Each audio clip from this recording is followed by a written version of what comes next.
What is going on, YouTube? It's the mainframe here in Nile Scala with POPXP for another exciting week in the Week in Pop. And joining me as always is Miss Jennifer Van Damsel's in the house. And we've got the man, the myth. You know what? He may claim your heart. He may claim you on the controller. Everyone, please welcome Mr. Jeff Grizz. Hello. What's up, guys? Hi. Because he's a claims adjuster. He's That's claiming true. things. Yeah, I was claiming. really happy to not just be the claims adjuster on the intro, or even worse, it could have just been and Jeff. That's even better. And the guy with the beard, the glorious beard. And Marvin Wynn in the house. What's up, Marvin? How you doing, brother? So, my friends, how are we? It's been a week. It's been not a week. It's been 6 days. Close enough. That's close enough. That's like a work week. That's like a, like a business week. So, how have you been? What's new, Jen? What is new with you? I don't know. Any fun goodies? Anything to talk about? I do have a sack I could open. Let's all open Jen's sack and see what she's got. All right. Here it is. There it is. Looks like you're holding a bird cage. It's a big sack. That is a big sack. What's up, Ted? Hi, Ted. What is in my sack? What is in your sack? What is that? It's a comic book. It appears to be a comic. Now, is this a comic book you ordered? Is this a crowdfunded book that you supported? I don't know. That's why I'm opening it. I assumed you saw it before it ended up in the sack. Oh, this is a surprise. Oh, shit. Oh, yay. Okay, well. Oh, wait a minute. Good and bad news. Yeah. So it is I bought a variant cover of the Magic the Gathering first issue because I really like this artist. I think this is Dan Raposa. I need to check. Doesn't say. Where does it say? It doesn't say. I'll have to look it up. But anyways, I love this art. I love this artist, but this comic book really sucked. So it's like, I'm cool and I have it. I really like this art, but like, don't actually read it. So yay for buying stuff before you read it. But you did read it. I did read it. You did read it. If I would have read it, I don't know if I would have bought this though. Oh, burn. Did you invest in any other issues of that? Or are you just like, I'm not even gonna bother? Yeah. Well, I don't know. I might read issue 2. Issue 2's not out yet, right? I don't know, it might be. It might be. Because that's one of the first books we reviewed, Grizz. Magic 1? No, she's just really, really small, Teflon. she is a really small person. How big? Like, do I have a comic book here? Hang on. Maybe it's just like how the cameras work. Yeah, no, it's because I'm like 6'2", so this is an normal size comic. Yeah. All right. Well, I will say, I do have little hands. The pages are matte, so it's like very nice. It's not that shiny gloss. Okay, and the cover art, his name is Matteo Scalera. Matteo Scalera. Yeah, I follow him on Twitter. He's a very, very good artist. Very good artist. And honestly, if a variant cover looks cool enough, it doesn't matter what's inside the rest of the comic. I thought it was when I read it. So. Issue 2 is out. I just received a verification text that issue 2 is out. We'll wait for 3, and then we'll do a little 3-issue review like we are doing with The Last Ronin. So yes. Which we're on Tree. 3. Tree. That was my sack pull for the day. Nice sack pull. That sack is magic. Take care of that thing. It's magic. It's a magic sack. It's magic. It is a magic sack, I gotta say, and Jeff, man, how was your week? This is your second time on the show. You were a fill-in, and then we're like, hey, let's see, it's like we went on a first date, right? And it was like, we both love ice cream, and we had 2 spoons, and you know what? We're going out for another meal. Podcast. Yeah, let's see where this goes. Maybe you can meet my parents. You did exchange phone numbers. We did. That's true. And then I was like, "Oh, Jen, by the way, if you want my number, it's here." Like, no big deal, no bigs. My week has been good, just as busy as always. Working the 9 to 5 life. Only for me, it's 10:30 to 7 life, and then I do podcasting and streaming every night of the week, basically, except for the 2 nights I play D&D each week. Which is, I kind of love being called the game master because, that's a thing I do sometimes. For better D&D. than the claims adjuster. Certainly better than the claims adjuster. But no, that's good. And everyone, if you guys follow us on Twitter, I was sharing the link to Jeff's podcasts. So if you're interested, check those out because they're really good. They're good quality. They're also on YouTube. So if you want to watch them talk and see them get lost in those eyes of all those great guys talking about movies and Pokemon, But I will tell you. It's a good place to be. Our most recent episode, my computer crashed while we were recording, and so I had to salvage the video, and so the first half of the video is not the best quality, but the audio is all just fine. Oh, nice. Good. So and that's what matters. It's the audio. It's the audio that matters. But I gotta say, I've had a pretty good week. I'm not gonna lie. It's been busy. It's been crazy. This whole month has been insane. Always something going on. But I've had some good meetings. Involving this channel, which is awesome. Some important people have stepped up and we're like, hey, we like what you're doing, and we're going to help you with the direction you go in. It's so me. I'm pretty it's us. We're the important people. And Jen. They're the double J's. They were really looking for that claims adjuster to bring on board to draw in that audience. We've got some good stuff lined up. We've simplified, we've narrowed down, I think. We've got some people in line to do some good stuff. I'm pretty excited. And, I'm also, there's some really fun topics that I can't wait to get going. I'm actually going to record an episode this weekend. And it may be a little controversial, but it's a topic that I want to talk about, and that's what I'm going to do. What is it? I don't want to give it away. Well, okay. I don't know. Text me. I want to know what it is. I don't know if you can handle this. Also, he can't text you. You haven't given him your number. Jeff's got the contact. Jeff's in this. He's in this to win this. That's what I'm saying. And Andrew's birthday was on the 23rd, so a year older since last week. Happy birthday, Andrew Wilson. There you go. Happy birthday to you. Woo! All right, Andrew. You're a year older and you're spending a night with us. Aww. I guess that's a good thing. We're cool. Guys? We are cool. I think we're cool. Uh-huh. Time will tell. Time will definitely tell. Take the sweater out. Yeah. The muses. Yeah. So it doesn't get a lot cooler than that. It's a Disney theme. But before we get into some of our topics, I do just want to remind everyone out there that this whole podcast, this whole channel, this whole video, it's all brought to you by StreamYard. So if you guys are interested in doing what we do at the POPXP or some of your other favorite streamers out there, please head on over to StreamYard, sign up. It's easy to do. It's easy. And it takes that whole technology anxiety out of the equation. So if you want to stream like a pro, StreamYard's the way to go. Doo-doo-doo.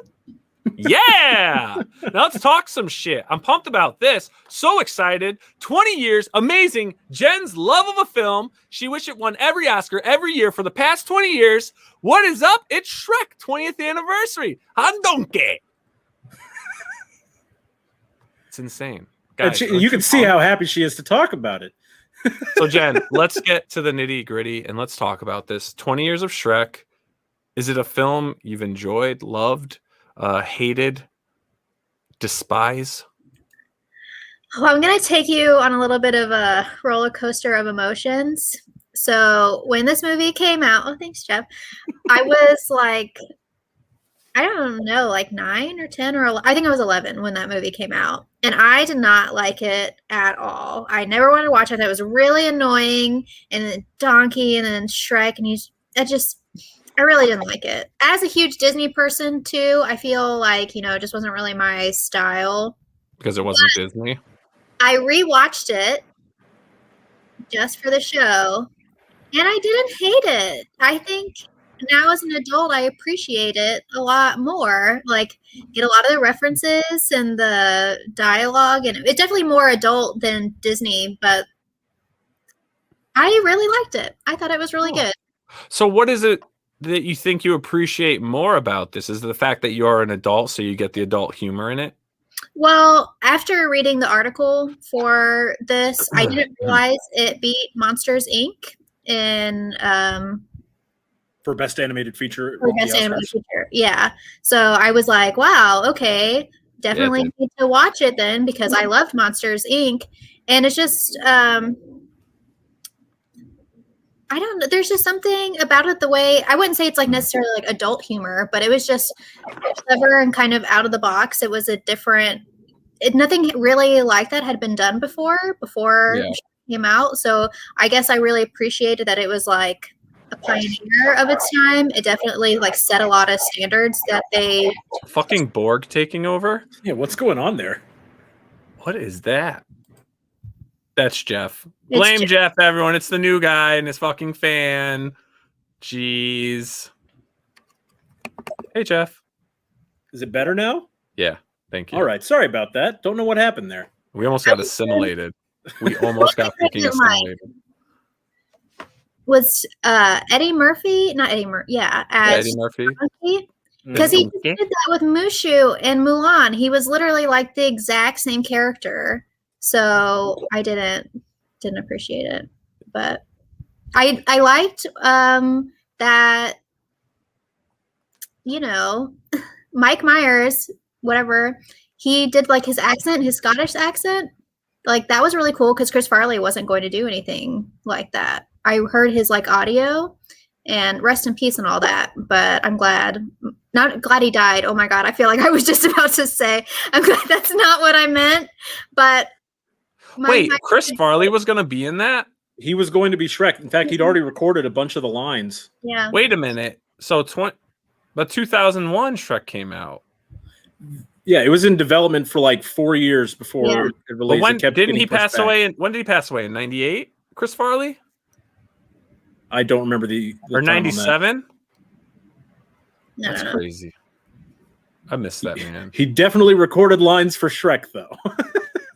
Yeah, they had a sample of it in that article. I believe it because those movies, I mean, they take a long time to produce. I mean, Toy Story was like 6 years, I think, or something like that before, you know, the actual completed film version. It also had kind of gone through some like development hell along the way. No one wanted to work on it. It was like the black sheep of the DreamWorks, you know, productions. So yeah. Well, I don't know. I have to say, I did enjoy the 4D Shrek ride at Universal. Have you guys done that? You're in Florida? No? I mean, I've been to Universal Florida. I have not done the Shrek ride. You have not done the Shrek ride? No, I did the Spider-Man ride. You didn't do the Shrek ride. Well, then, people, I guess that's a wrap on that topic. You didn't even go on the freaking ride. But I'm glad Jen liked it. I'm not done. I'm not done. I was gonna ask Jeff. Jeff, did you like Shrek? I did. Yeah, I absolutely loved Shrek as a kid all the way through. It's another movie that I've grown to appreciate more as I've gotten older as well, just because I do appreciate more of the adult humor to it. But also, it was like, you know, it had parody of all the stuff that you've seen in Disney movies, but it also was telling a new story as well. So, you know, kind of the perfect blend of the two. I don't know how Jen didn't like it the first time. That's what I want to know. I don't know. I thought it was just like really annoying. I didn't like the accent. I didn't like Donkey. I like the fairy tale stuff. So the fact that they think that they were making parodies of it, I definitely just didn't. I didn't get it. I think I really, as a kid, I just didn't understand like what I was watching. Yeah. I mean, I also, I was, for a long time, I went to Notre Dame for college, and there was this like rumor that one of the writers on Shrek had gone to Notre Dame and had worked in a bunch of references to stuff from campus in the movie. Turns out it's all bullcrap. None of that was true, but everyone on campus believed it was true. So a lot of stuff in the movie, I'm like, oh, that's just like this thing. And so it made me appreciate the movie for reasons it didn't deserve. Was it just like a coincidence that things looked similar, or was it just all BS? I mean, a lot of it is like pretty crazy coincidence. Like one of the quads on campus is called Far Quad because it's the furthest quad from the rest Far of Quad campus. Was a dick! And so like that was one of the inside references. And then we have a building on campus that is, you know, it's the Hesburgh Library, and Far Quad's castle looks exactly like the Hesburgh Library. Mm-hmm. So, you know, and there was other things as well, including one rumor that Shrek was based on a chemistry professor at Notre Dame who speaks exactly like Shrek. and was a rotund man. But of course, Mike Myers created the voice, so there's no way any of that was true. But I still love the movie for all those reasons, just the same. Oh, that's cool. Fun facts. That's neat. None of it was true. Yeah, but now you just but do those that still attend the college still believe? What's up, Coleman? I would overhear campus tours with people like the tour guide saying, "Oh, and if you look at this, it'll remind you of that thing in Shrek," even though none of that was ever true. So, but people are going to continue to believe it was because it was on the tour. Well, I'm going to just keep that dream alive. So everything he just said is a lie. It's all based on in the school. It's inspired and it's the real deal. But let's get into something a bit different, right? I thought this was a fun series. I'm enjoying it. I didn't even realize it's just out there. Like the whole season is just up. I thought they were going to release it, but Modok on Hulu. Jeff, did you like this? Did you enjoy it? I enjoyed it more than I was expecting to. I don't usually love the parody of comic book characters. Mm-hmm. I don't know. It's just something that doesn't usually click with me. But I love Patton Oswalt, and I think he voices Modok in a super fun way. And they are tackling Modok being a crazy super genius, but in making him as stupid as possible. So in the divorce situation. Yeah, they're going in ways I did not expect this show to go. How many episodes did you get into? I watched the first two. The first two. All right, Jen, how many episodes did you get into? Well, I want to say before anything, I always have a preamble to my. So I'm a big fan of Modok. This is a trading card my friend John Hughes drew for me. Nice. I saved it all these years. I love Modok in Marvel vs. Capcom. I love playing Modok because he just yells and laser beam and he's awesome. I hated it. I thought it was horrible. I thought it was really terrible. We were supposed to watch the first 2 episodes. I watched the first one and I was like, just kill me. I could not watch the second episode. I hated it so much. It was really, really horrible. I mean, I'm not going to try to convince you that you need to push through to watch the whole thing. I did like the second episode significantly more than the first episode. Way better than the first one. Third episode, actually, I think I got to the 4th episode or halfway through the 4th. It really wasn't bad. I mean, it has that fun vibe. It definitely has that claymation style animation, yet with obviously the mouths are computer generated.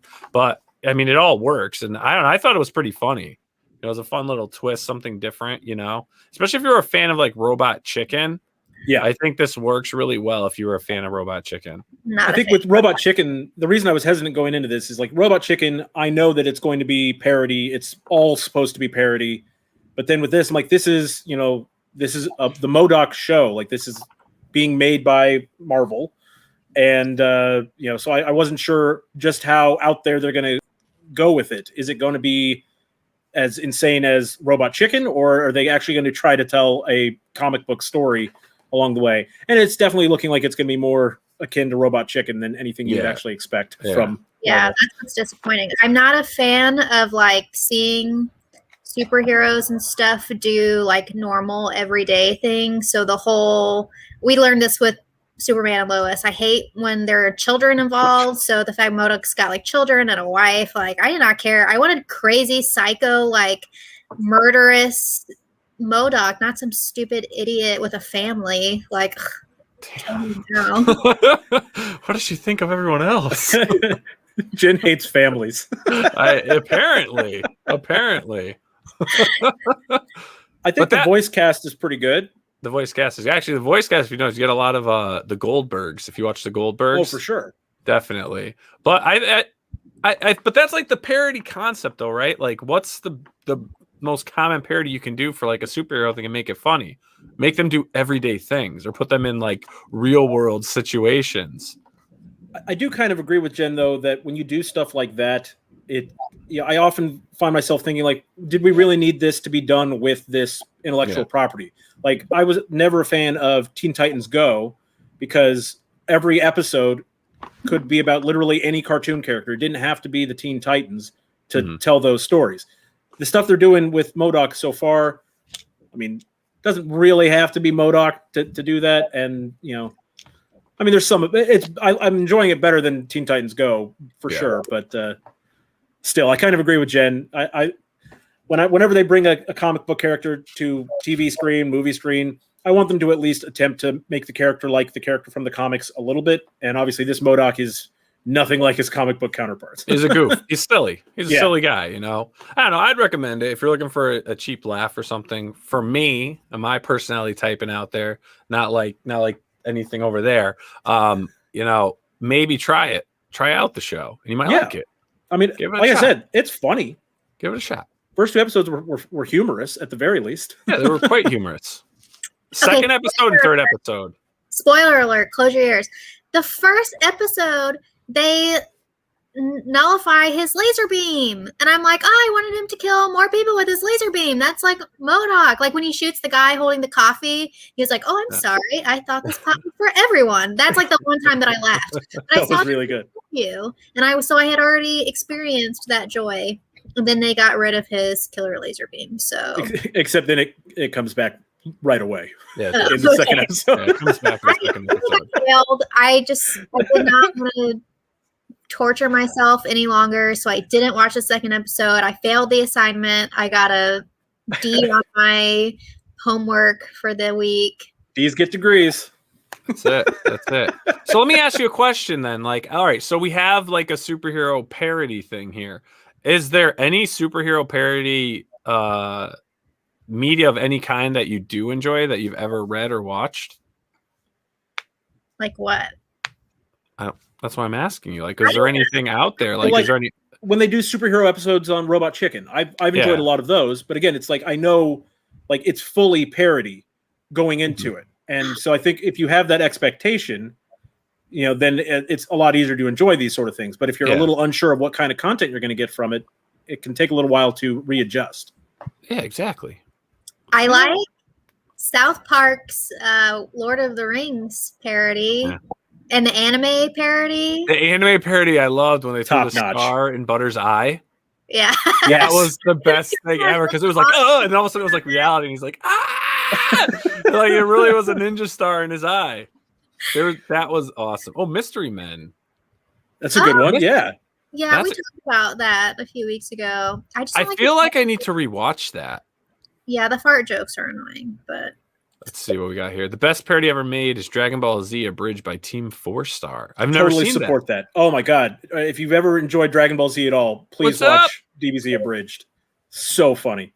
We'll have to look that up. Is that on YouTube? Yeah. Well, at least it used to be. Maybe they've moved to their own website now. I don't remember. Oh, nice. Team 4-Star was the channel though.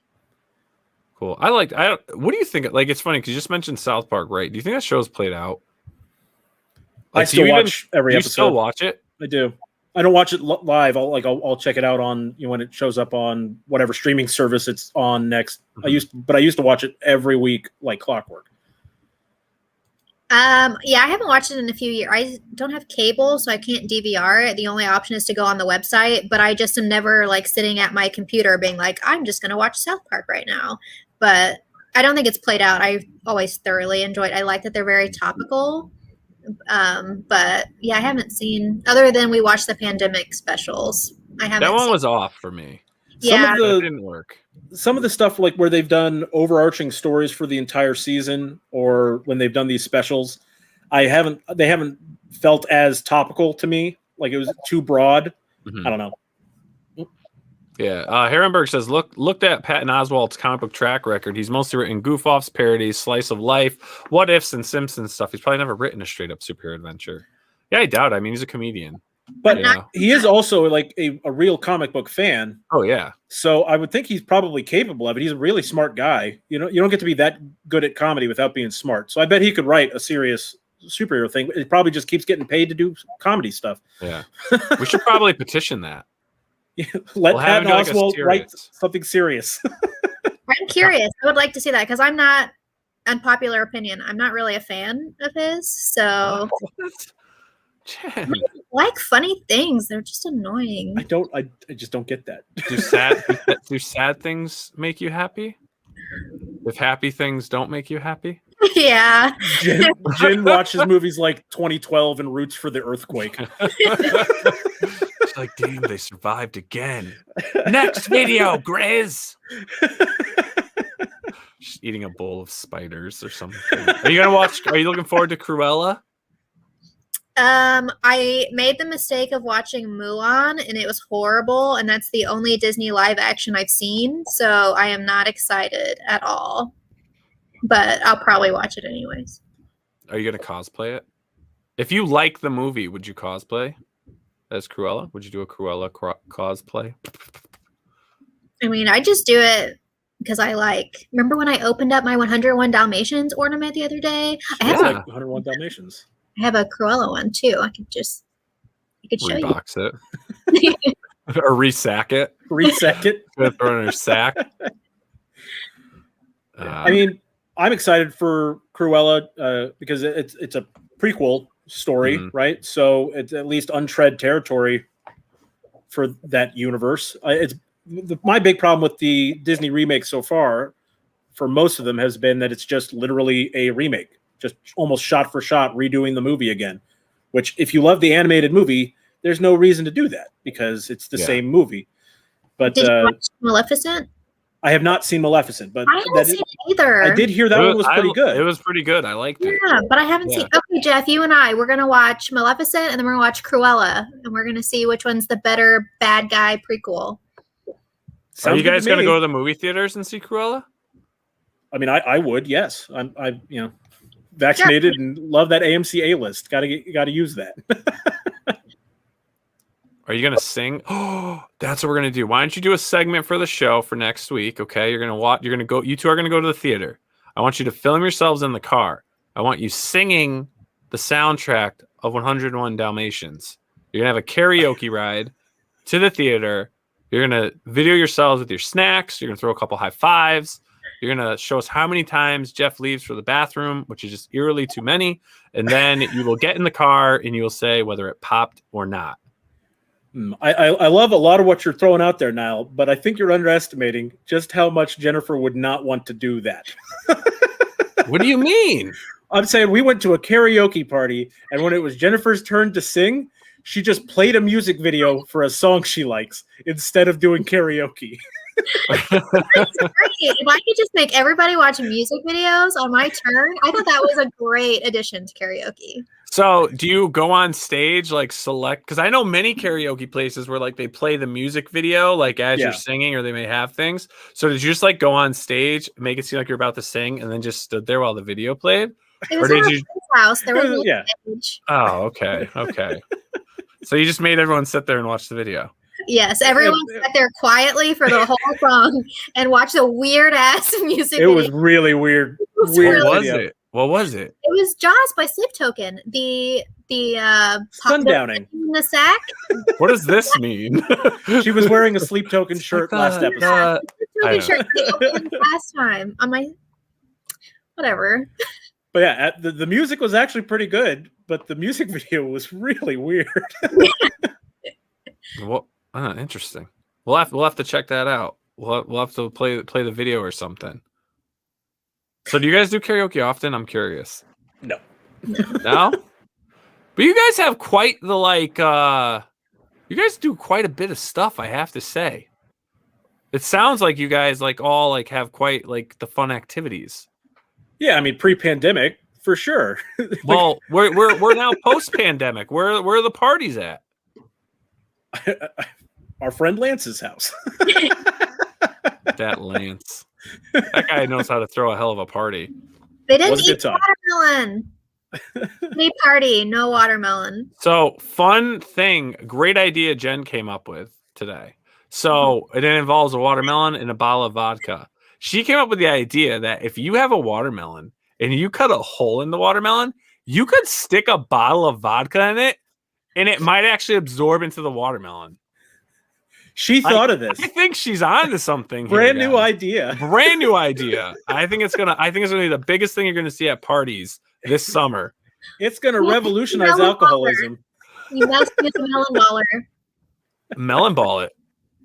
Oh, you like melon ball shots, and you can literally walk with the half of it, scoop it, and just drop them in people's mouths. I'm just picturing drunks walking around with watermelons and a big old straw going into the watermelon. You know, they don't even need a straw. There's like watermelon all over their face and like seeds and shit, and they're just like diving right into it.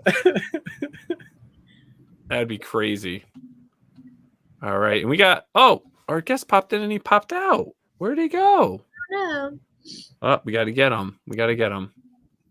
But man, I got to say, we had I was really hoping to have Kevin Eastman on tonight, but they got back to me and he wasn't able to. And I thought it would have gone great with our theme for The Last Ronin, which would have been freaking sweet. Well, I hope that he'll join us eventually, because I was really excited about that possibility. Oh, we'll get him back. So it looks like our guest is might be having technical problems because he keeps coming in and out. So Jeff, sing us a song while we try to get Marat in. Poor Jeff. No, I'm gonna get him to sing. I am totally gonna get him to sing. Yeah, I don't know. It feels a little on the spot, you know. I got to warm up. Hey, did you guys see this Justice League World War II movie? No. Is it anything like the episode of the Justice League cartoon where they go back in time to World War II? The Flash does. Spoiler alert. But I actually watched it the other night, and it was pretty freaking cool. Like, I love the animation style and everything. But I'll get off that. Our special guest has popped back in. So, everyone, let's please welcome Marat Michaels to the show.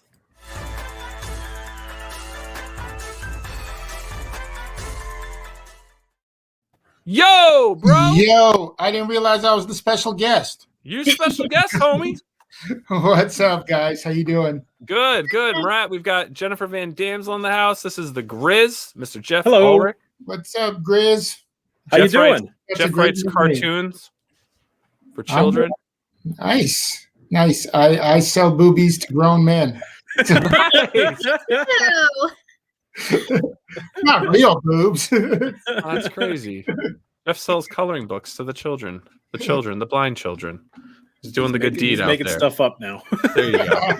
Nah, Marat, how you been, man? It's been a little bit. We haven't chatted with you. I'm doing fantastic. How you guys doing?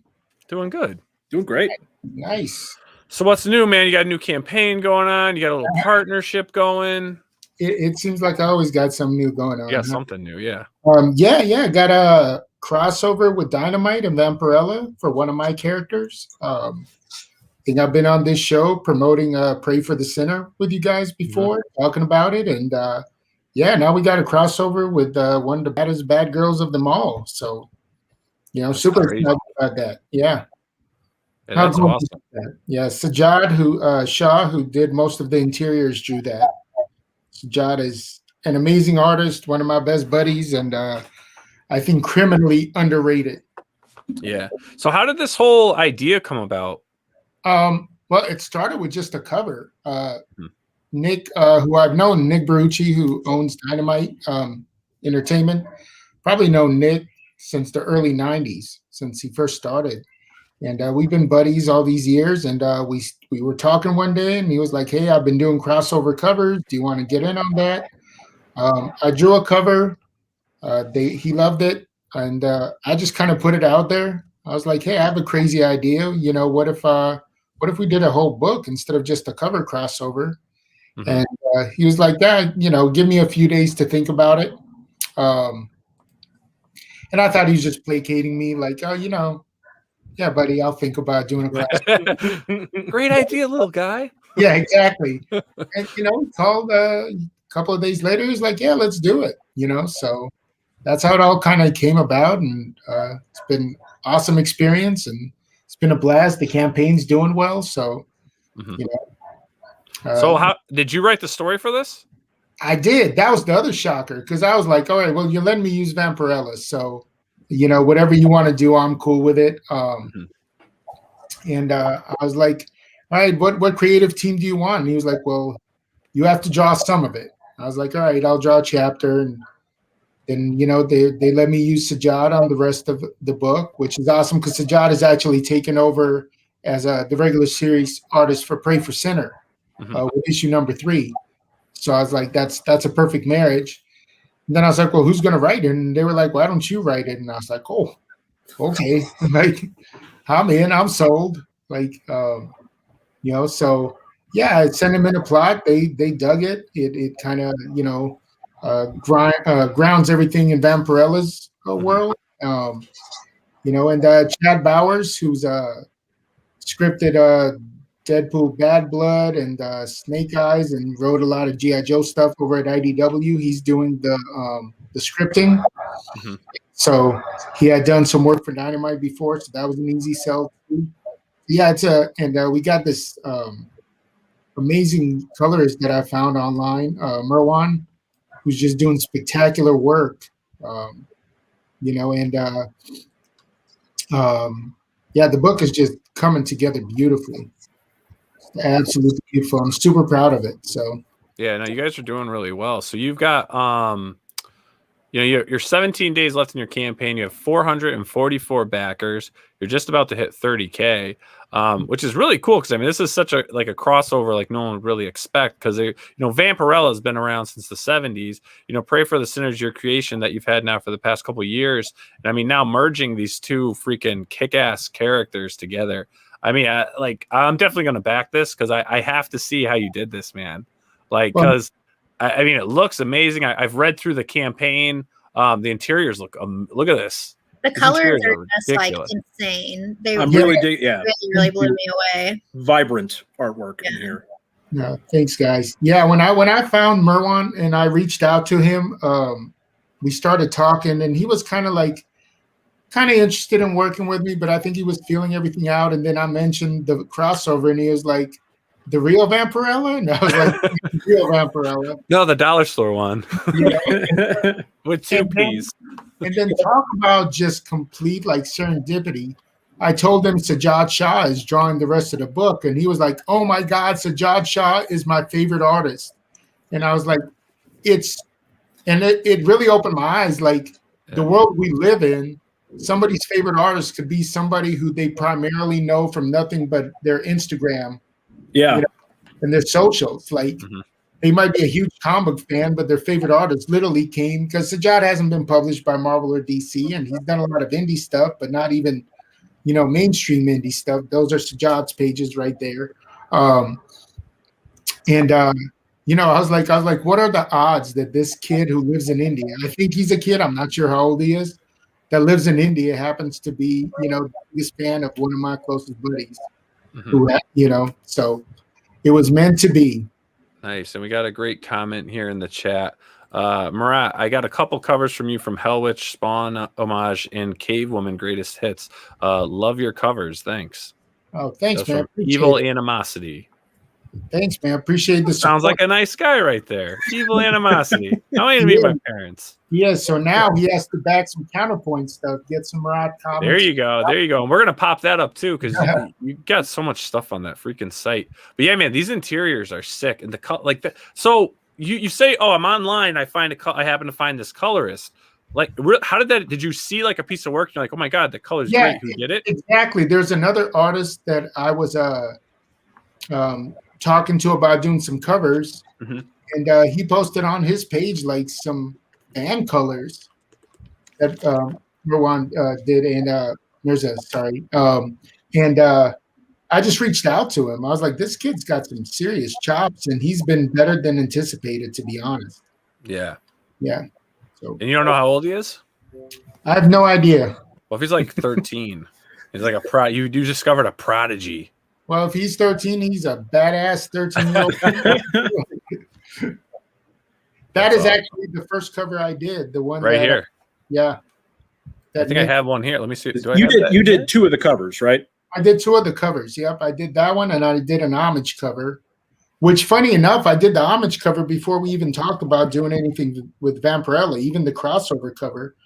I was just online looking at an online comic book store, and there was a Vampirella number 78 in their new arrivals section. And I was like, I know Vampirella like everybody else does. I can't say I was this huge, I bought everything Vampirella fan. I always thought it was cool, and I read some of the stories, but that Vampirella number 78 popped up, and I was like, that's a cool cover. It was a real life model from the 70s and stuff. I was like, I just want to homage that because it's fun with her holding the logo. And is that the one I passed? Yeah, scroll up. That's this one up here, right? Yep, that's the one. That one right there. Yeah, so I just wanted to homage it, and then when we decided to do this crossover in this Kickstarter, I was like, well, that's perfect. Yeah. Well, we had Trina Robbins on the show twice, and she designed Vampirella's look. She designed the whole outfit and everything. That's awesome. And she drew it. She drew it too for the comic. That was back when it was underground. Yeah, it's a weird thing. When I was a kid working at a comic book store in LA, she used to come into that store all the time. That was like her store. Yeah. So I met Trina when she was, and this is another cool thing. So a few years back, I went out to dinner with Ryan Kincaid and Scott Williams and Alex Sinclair. And when Ryan called me up as he finished drawing his cover, he was like, "Hey, do you want to get Alex Sinclair to color this?" And I was like, "Yeah, we'll take Jim Lee's colorist. Why not? It's not a bad little name to attach to this project." So hell yeah, I like this cover. I like this cover. Yeah, that's Kincaid's cover. He killed it. Yeah, he did. So for people who aren't familiar with Pray for the Sinner, what is the elevator pitch for Pray for the Sinner, and then what is the elevator pitch for this crossover event? Well, elevator pitch for Pray for the Sinner is I Spit on Your Grave meets Star Wars. Okay. That's the elevator pitch. It's basically the psychiatrist who works in this maximum security prison in space, which like houses the worst criminals, basically in the galaxy. There's a prison break, and during the prison break, she's attacked. How these messages keep popping up. Sorry. During this prison break, she's attacked and left for dead. But she survives. And when she wakes up in the hospital, she kind of has, I don't want to call them powers, but she's basically like the equivalent of Captain America, I guess. Mm-hmm. Okay. And, she realizes she's now stronger and more agile. And there's a big mystery on how she gets the powers. That's kind of the story that unfolds behind the scenes, and her origin actually ties into this crossover. I made sure to put in a little tidbit of it in there, so it really does matter in the grand scheme of things. And she basically decides she's going to go on this intergalactic, revenge killing spree. And the crossover, she's following this guy named Z's. And Z's is one of the criminals that attacked her during the prison break that hasn't been captured. And she follows him to Vampirella's homeworld. We do the basic comic book trope of, the two good guys meet. It looks like they're going to fight, and then they realize they have to team up against the bad guys. Z's actually has relationships with one of the criminal kind of with the leaders of the underworld on Vampirella's homeworld. And so we tied that in, and they basically Z's his blood is toxic, and if he's in any one area for a 24-hour period, and he's not isolated, he releases the disease into the air and can cause a pandemic. I know. Good. True story, bro. So they that's how they team up. They realize like we got less than 24 hours to get this guy off the planet. So whether we want to work together or not, Vampirella, this is the best option, because we don't want to risk the whole world getting eradicated basically by this disease that he carries in his blood. So that's kind of like the short of it. It's self-contained, even though me and Nick have discussed if this does well doing a sequel and maybe even doing some crossovers with Red Sonja or Deja Thors or anything else that Dynamite has. So this is kind of like, I keep telling people, I'm like, please back it, because we need it to do well. So you can do more. Yeah, I think a Red Sonja crossover would be awesome. Yeah, I think it'd be awesome visually. I'm trying to figure out how to write it, because like, I guess Red Sonja now is everywhere. She time travels and stuff. And she's got the movie coming out. Yeah. They're casting for the movie. Yep. No. There you go. So we'll see. But so far, so good. It's doing well. We've only been up 4 days. So it's only a 20-day campaign? 21 days, yeah. 21-day campaign. Oh wow! And Herrenberg says here, Marat, we met one of your frequent collaborators at Three Rivers Comic Con this past weekend. He was selling limited edition copies of Naughty and Nice, and we bought one as well as a Niobe. Yeah, no, Russ Cassidy. Yeah. Russ was at that show, and Russ has kind of become the editor, the designer, the Kickstart builder. Like Russ become, Biggie's colored a bunch of books. He's definitely become a very, very needed in my little universe that I'm creating. Yeah, and Eric's cover here is, dude, I love this. It's insane, right? This is badass. Like, look at how she's like holding those hands, right? So, like what's going on here, skeletons? Where are we going with this? Let's get a little Naughty and Nice in here. Yeah, he's so good. He's so good. So I mean, one of the things that first thing we talked about is actually I got a budget from Nick for this book, and I was like, all right, I can make this work. And then I was like, well, I'm not taking any money for this. So I can hire Eric to do a cover for us. So, he was probably the first guy I got a. Did you get a new computer? This is just for you. Did you get a new computer just for? Is this Mandy's computer? No, Mandy's computer. No, I got a Surface Pro. There you go. That's what I'm talking about. Surface Pro it up. I can hear the notifications going off. I hate that. Turned them off. I'm sorry. I hate no. I hate that. Like there'll be times like I'll like do something and all of a sudden I'm like, oh crap, I just opened this. So it's like brum, brum, brum, brum, Yeah. brum. And I'm like, stop. Cause like all my fans send me so much stuff, Marat. No, it's like antivirus stuff. Like, get off that site now. That's funny. Calamity again. Hi, Jennifer. Hi. There you go. But so we've got some levels unlocked here. You've got 3 more levels to go. Now, this is the first time you've ever done a collaboration with like another publisher? Sort of, definitely on this level. Definitely since on this level.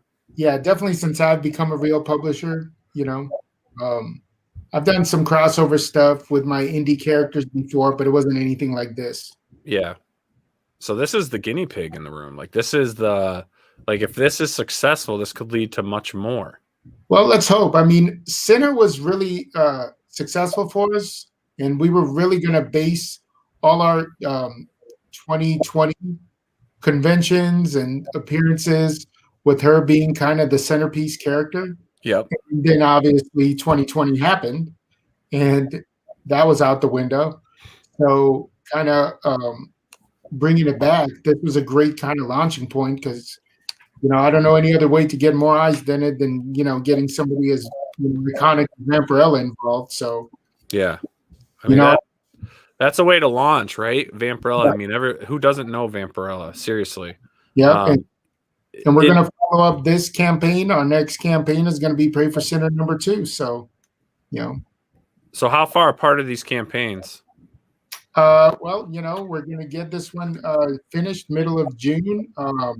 Hopefully get into the fulfillment process, in July and maybe late July, be able to launch the next Pray for Sinner, #2. So are you a book a quarter now? Yeah. Easy. Okay.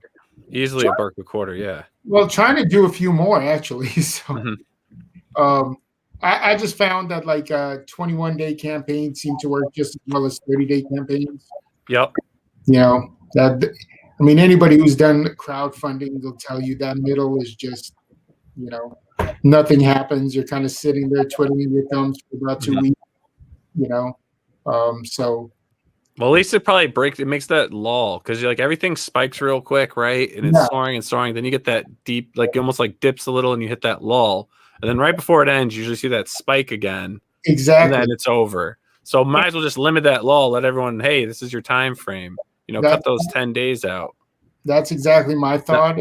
And also during that lull, you get like somebody drops off a pledge, like I'm dying over here. Like, instead Yeah. of going up, I'm going the wrong direction. So Exactly. And Evil Animosity asks, any plans for fig pins? not at the moment. Not at the moment. The one thing that we have learned is that those things damage books.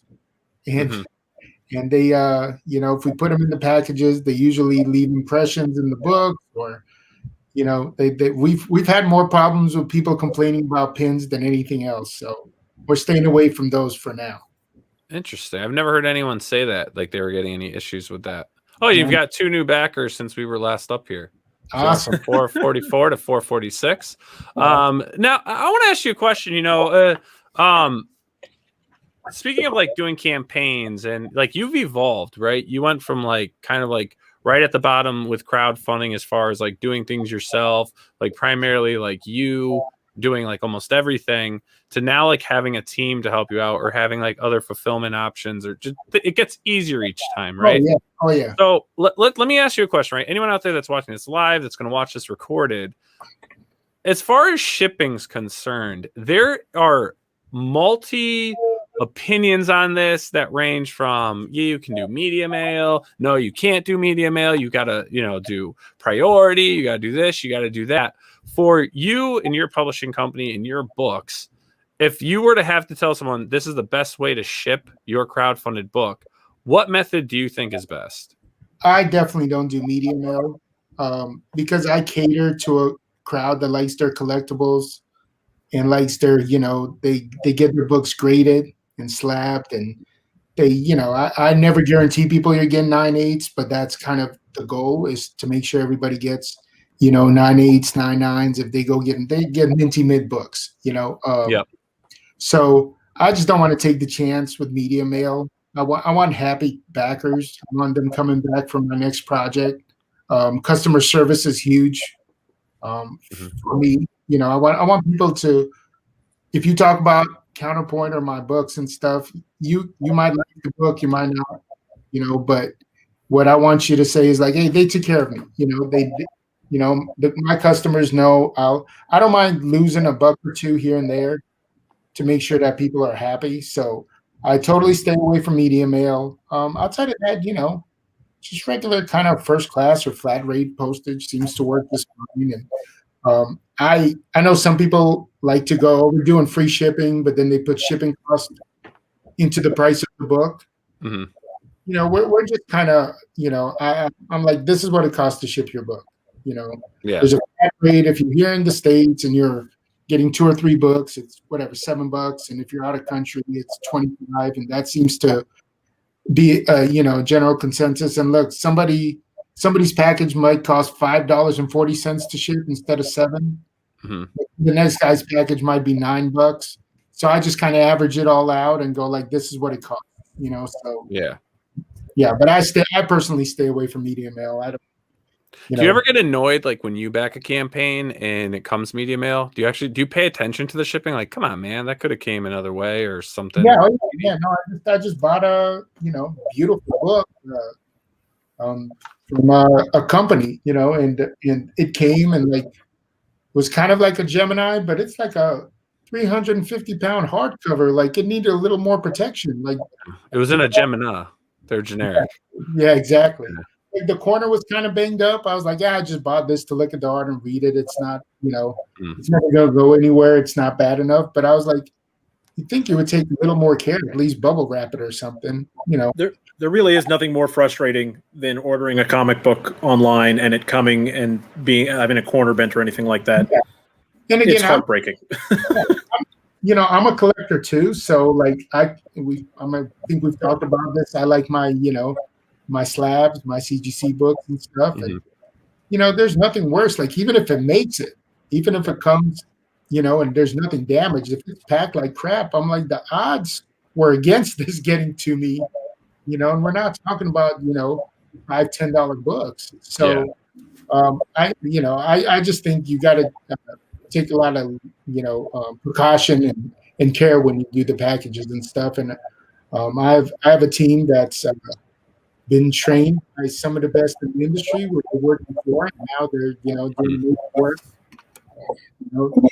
those packages, you're always going to have some damages, but our percentages are minimal, compared to the we send out. So nice. Now, Jen, let me ask you: does that bother you? Like as a backer of a campaign, how important is that package when it comes into you? Like when you see it come in damaged or something like that, you're like, oh shoot, like is that important to you when it arrives?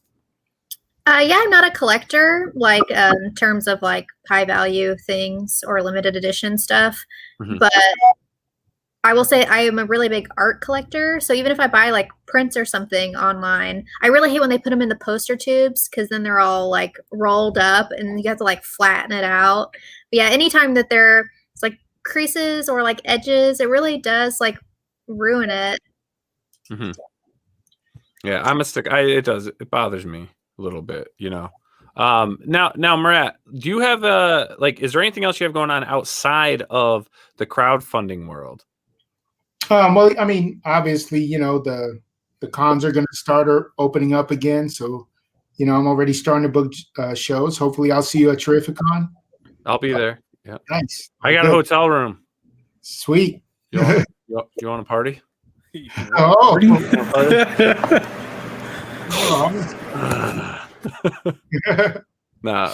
Yeah, I'm looking forward to it. I'm so pumped to get back. Yeah. Are you going to Baltimore?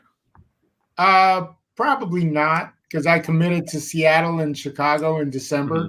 So, and I'll be at New York Comic Con. So I don't think I can do that many. That's a lot in a short time frame. So obviously the con stuff, and we've got some new. We just did a new parody book called All Out Poo, which is kind of all the different like poo parodies in one book. Like a parody of Boba Fett, and there you go. I really love the subtitle of this book. The Secret Apocalypse Crisis War of Infinite Poos. It actually came from a joke with my buddy. We were just goofing off like in a text message, and I messaged him and I was like, I'm gonna make this a book. And he's like, yeah, whatever. And I was like, all right. And then like 2 months later, I sent him this cover and he was like, oh, you actually used the title. I was like, yeah, the title was the best part of it, like that's what inspired me to do this. So we have that, and we have my regular Naughty and Nice that we come out with specials and variant covers and all that fun stuff. So we definitely some more eBAS love for you. We just had our big 5th annual Star Wars Day sale. We had we actually started that. Nobody was doing Star Wars cosplay variants on Star Wars Day until we started it about 5 years ago. So nice. So we just had that with eBAS and Mike DeBalfo, and and then working on stuff for next year. We already got projects for 2022 in the works. Nice. So what is Counterpoint Elite? That is kind of like so Counterpoint is basically going to be all the parody and the goofy stuff and kind of stuff like, Naughty and Nice. The Counterpoint Elite is almost like our Black Label line, where the stuff that we're really trying to produce high-end comics that we're super proud of, those are going to be, under the Counterpoint Elite banner. Nice. Now, as far as are you still working on Blindside? Still working on Blindside. Still cranking away on that, right? Nice. Yep. Again, that's like a project that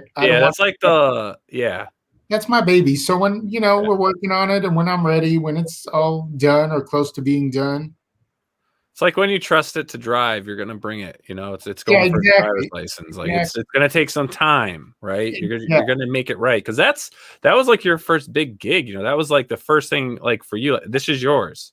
And now you got it back, and you're going to do it right. So I'm looking forward to that. And obviously pray for the sinner we know. And Persuasion, that's Ryan Kincaid's baby right there. I think he's on issue 3 now. Yeah. Yep. So nice.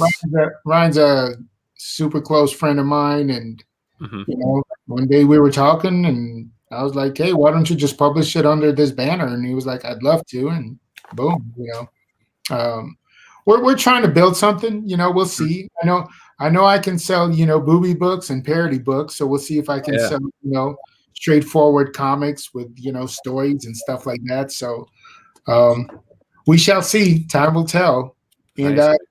Got a little secret little project that we're going to be dropping. By the time I see you in Terrificon, we'll announce it, but something that nobody's going to see coming for sure, with some creators that Marvel, DC guys, guys who have done tremendous on crowdfunding platforms, and guys who have been on books, X-Men books, and Deadpool and Titans and stuff like that. So we're working on a project together, so that'll be pretty cool. Like I'm excited. Are you able to say, is it going to be like a crowdfunded thing, or is this going to be more of a it's get at your comic shop thing? It's going to be a crowdfunded thing, but we're also talking to a couple of publishers about Dynamite being one of them, about maybe distributing our books through comic shops. So it was basically like Dynamite presents Counterpoint Comics, or we're talking to a few other publishers. So we'll see. I kind of found my niche, and I stay in my lane. That's kind of my thing. Like, do what you do well. Don't try to expand too fast, or just what your fan base is and give them what they want. But there's always probing possibilities and opportunities and seeing where we can go. And again, a book like Pray for the Sinner, I don't, you can't sell poo at comic shops, and you can't. You can sell poo at comic shops. You can sell comics too. I mean, it all goes together. But like the parody stuff, I'm a little weary, just because I think if you get a little too big for your britches with that stuff, and you're selling a few too many copies, the mouse comes knocking. You get those cease and desists. Hey, Marat. Exactly. And I'm not fighting the mouse. If that letter comes, and you've seen the last parody book from me, buy your poo books now, guys. Buy your poo while you can. But it's been forever, so I know I have friends who have worked at Disney who said they are aware of it, but we follow the parody law pretty strictly, and so we don't push it. We keep it to comics. We don't do any toys or plushies or T-shirts. I'm like, it's paper. That's all you're ever going to get from us. So stuff like that. Or Naughty and Nice, again, is not really for the masses. It's for a niche market. But I think something like Pray for the Sinner is. I think there's a strong story. I'm super proud of the artwork on the book. I think it's a great package, and I think if the environment is right in the industry, I think it can catch on. So that's what I'm hoping for. Nice. Well, it's definitely awesome. I mean, I've seen the books. I've seen you're an incredible artist. You've got a great publishing company going. You're loyal to your fans. Whenever I get your books, I mean, they're pristine. You can seriously go out and just get them graded, and you're probably going to get a 9.8. So, I mean, you're definitely crushing it. You're doing an amazing job in the crowdfunding arena. I mean, you're getting right up there with the big boys that, as you're expanding and growing, and, we'll all mention, Polito and stuff like that. But, you're following along in that suit, but you're doing your own thing, which is great. And you stick to what your fans like. And that's what this whole crowdfunding thing is. It's kind of a boutique shop, right? You go in there looking for a certain thing, and Marat Michaels, he supplies that. Your publishing company supplies what that person wants. It doesn't have to be a massive, you're not looking to sell, 400,000 copies, 1 million copies. It would be amazing. Fantastic, right? But you can still provide great products. And when you do it kind of that boutique way, you get a better product than just a little floppy that you get off the rack at a comic book shop. You get something more personal. Especially with a crossover like this with Vampirella. There's going to be tons of Vampirella fans that are going to see this book, and this is going to be a really unique, story for Vampirella as well. A lot of opportunities for people to get engaged with your other books through here. Yeah. Really cool. Yeah, that was kind of the whole idea. But and you're right. I mean, I have people, obviously there's levels to this. There's your Politos and Tucci and Um, and then, there's the mid-level where guys like me kind of fit in. And then, there's the guys who are kind of starting up or kind of struggling with their early campaigns. And, when anybody ever asks me for advice, it's always, you got to figure out what your fan base is. Like, and just don't chase, somebody else's thing. Like, Polito works because of what Polito has and the base he's built through, decades. Yeah. Like, you're not going to recreate that with your new product. So don't even look at that. Again, Billy with She, same difference, like same thing. He has this character that's been around for decades and is beloved and people have, known for so long. Can't chase that. So you got to figure out what your base wants and just give them that, play to your strengths, not worrying about, other stuff. Well, I think when you get Blindside going, I think you're going to see a huge spike. That's just me personally, just because I notice like when creators go to that like first thing, like even like, when Lady Death hit crowdfunding, it was like, boom, a surge of old fans just came out of the woodwork. When She came out crowdfunding, even look at like Ethan Van Sciver's Cyberfrog. I mean, I don't know if people know, but that was a 90s character like that. That's just as old as almost Lady Death and She, Cyberfrog. And you look at these things, it's like all these fans come out of the woodwork and start supporting. And, you've got so many cool books, Pray for the Sinner, Naughty and Nice, Do You Poo and other stuff you're doing. Plus, you've got some like just right hooks that are going to be coming out with your Elite line. That I think you're gonna, you think you're mid-level now, but I think once those start producing, I think you're definitely gonna shoot up there. Well, I mean, we had our last Naughty and Nice campaign was, about 85,000, which was, good, and then we did, over 12 in backer kits, so we were, kissing 100 grand. So that's pretty strong. I'm not complaining about that. Can't complain. No. So.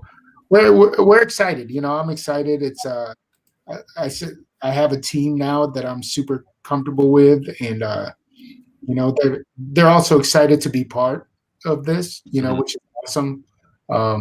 It's always before when I had a business partner, it was just me and him. And with Mandy helping, I say. And then once we bought him out, and through the pandemic, it was just basically me and her. And now it's nice because there's, we have a fulfillment team. We have, a guy to Russ who answers questions and does a lot of the graphics and, just all kinds of stuff that allows me to actually do kind of what I like doing, which is, creating these, stories and reaching out to the right talent to be able, to illustrate them or to do covers or drawing myself, so it's allowing me to be creative and the ways I want to be creative without having to worry about, well, I got to take Tuesday and Wednesday and that's going to be shipping days, and stuff like that. So it's awesome. It's awesome to have these great people in place now. So nice, man. That's great, man. Congratulations. This campaign's doing awesome. I don't know if Jen or Jeff, you have anything else for Marat? Nope. Nothing at the moment. All right, awesome. Well, hey everyone, if you're liking this, if you're a Vampirella fan of Pray for the Sinners, make sure to head on over to Kickstarter. The link's in the chat if you're looking for it. The link is in the description of the show. Right there, you've got 3 backers since you've been on with us, so that's cool. You got 3 more new backers in. 17 days to go in a 21-day campaign. About to break 30K. Looks amazing, really, guys. Check it out, and also, head on over to counterpointcomics.com and check out any of the other books that are up for sale, or if you just want to explore about more of what he has. And Marat, man, awesome. Thank you guys for having me, man. Thanks for coming on. It's always good chatting with you. Looking forward to hanging out with you at Terrificon. Yeah, dude. Keep me in the loop. If you got anything coming out before then, let me know, and we'll pop you back on. Oh, I definitely will. All right, man. Have yourself a great night. Good luck with the campaign. All right, thanks, guys. See you later. All right, have a good one. Bye. He's cool. I like that guy. I can say it because he's not on the screen, but I think I love him. I love when artists are like, I sell boobs and I sell like boobs to dudes, and like I feel like in the cosplay world you don't like admit that really. There's so many people that are like, no, don't look at my boobs. And I'm like, yeah, draw big boobs. Awesome. That's how I'm like, so I'm like, stop looking at my boobs. And then I'm just like, just do it. Do it, people. I don't care. They're male boobs. They're fun. They keep you awake when I'm jogging because they hit me. But anyways, I don't know. But Marat's really cool. Segue out of that one. Man, I couldn't. I lost it. I'm like, where do I go with this? I'm telling everyone I have boobs that hit me in the face while I run. What am I doing here? What am I doing here? That means sign up for Nile's OnlyFans right here. Nile's OnlyFans. Sign up.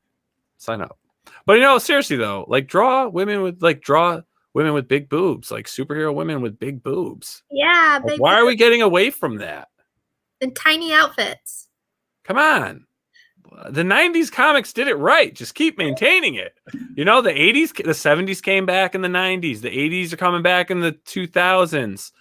The 90s are coming back in the 2020s. So bring back those comics. Come on, people. Stop being silly out there. Trying to cancel all the boobies and small outfits. What's wrong with you? Speaking of small outfits, I love Ninja Turtles because they just wear face masks. But great segue. So issue 3, The Last Ronin, guys. Yeah. What? You caught up. You are now fully engaged. I'm fully into this. Ronin. You're fully into this. I'm to the point that I kind of want to go back and read a whole bunch of older TMNT stuff because I've missed a lot. Yep. Yes. But I think to me, I think with today's comics, like if you're actually going to buy something off the shelf, that's not an indie books. There's so many amazing indie books out there that are being published through Image and Dark Horse and other things. But I think this is one of the best comics out there right now. At least one that's kept me so engaged, and maybe that's my love for the turtles. So I just have my turtle right there. Not a real turtle. It's a Ninja Turtle. It's my Leo. Right there. Boom. There he is. There we go. I've had him since I was a little kid. I got him at Christmas. I was a little guy back in 1989. You guys were in diapers, probably. The Turtles were my favorite show when I was a kid. I had bought all the action figures, loved the movies. So, but there was a point where I don't know what happened. I just stopped following the Turtles. And then, you had me read these 3 books, and man, I'm like, I really want to turtling up, bro. I'm excited. Between the Last Ronin comics here and the new Ninja Turtles video game that's coming out later this year, I'm all about it. I'm like, it's so much nostalgia, but I'm loving it so much. Yeah, and that's why I was so hoping we could get Kevin Eastman on for a half hour to talk about this, because you sit here, right? This is the experience I've had, and a couple other members in the past on the show had the opportunity to actually. What are you drawing, guys? We're not drawing anything tonight. We're talking pop culture stuff that happened during the week. Humphrey Bear, but he's in our theme because we love bears. We do love bears. We love bears. But so no, I mean, like talking with Kevin and stuff like that. I mean, you sit here and you talk to this guy, right? And he's so freaking humble. Like it's like, whoa. First off, you like changed the world. Yeah. Like 100%. You don't realize like you molded, the kids from the mid to late 80s all the way through to today with all the variations of things. But like you've literally created something that's probably going to outlive. Oh, well, it's going to outlive like many decades and generations of people, because there's going to be iterations of it because every generation is finding a version that they love. I mean, it's incredible, but you talk to this guy and it's almost like you'd be like, dude, you realize what you did? Right.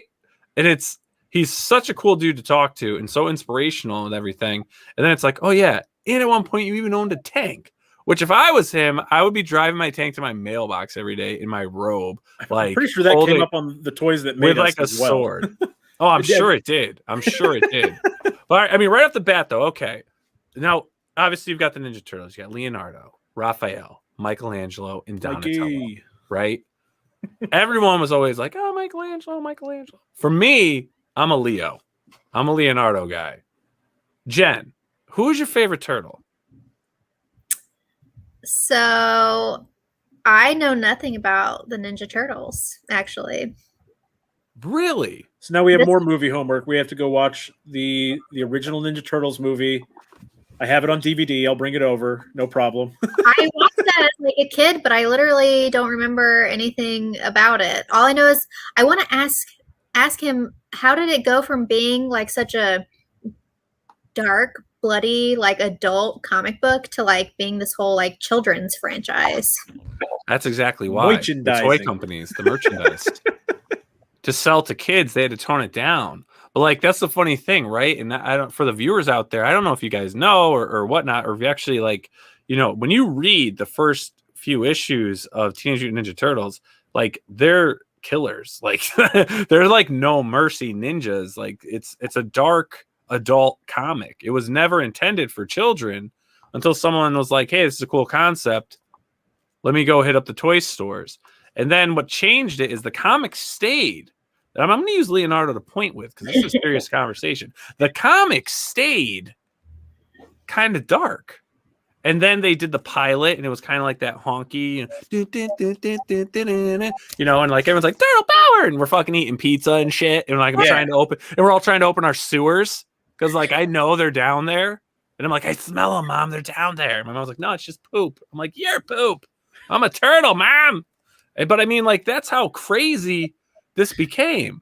So this cartoon became like real. So the cartoon was kind of honky and corny and stuff, if you look at it, right? But the comics remained dark until the cartoon took over, right? Yeah. And then the toys took over.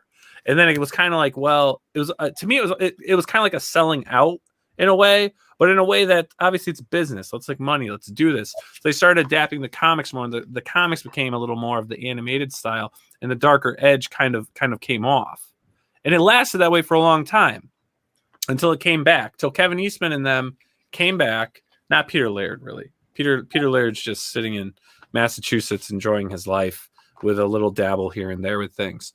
But they paid their dues, right? So then they had the feature film come out. They were doing the film. The first one was great. The second one was, was good. It was good. Third one was a complete flop. They cut it off right there. And then they got into a couple other series. The 2003 series of Ninja Turtles wasn't too bad. You know, that wasn't that bad of a cartoon series. When the Nickelodeon stuff really started pushing, you know, that generation, you know, as we're getting into 2010s and stuff and going up, you know, that 3D CGI series was, you know, had a great voice acting cast. Yeah. And you know, for that generation, that started bringing the Turtles back, right? And so that's going on. And then IDW comes back, and Kevin Eastman's involved again with some other incredible writers and some new artists that they really gave a shot. And a big shout out to Ben Bishop. If you guys are fans of him, a lot of his work you see in Ronin. He is now like one of the top I almost said Nintendo. What the fuck? Anyways, top Teenage Mutant Ninja Turtle. Don't laugh at me. One of the top Teenage Mutant Ninja Turtle artists, which is really cool. And he's up in Maine working off on these pages.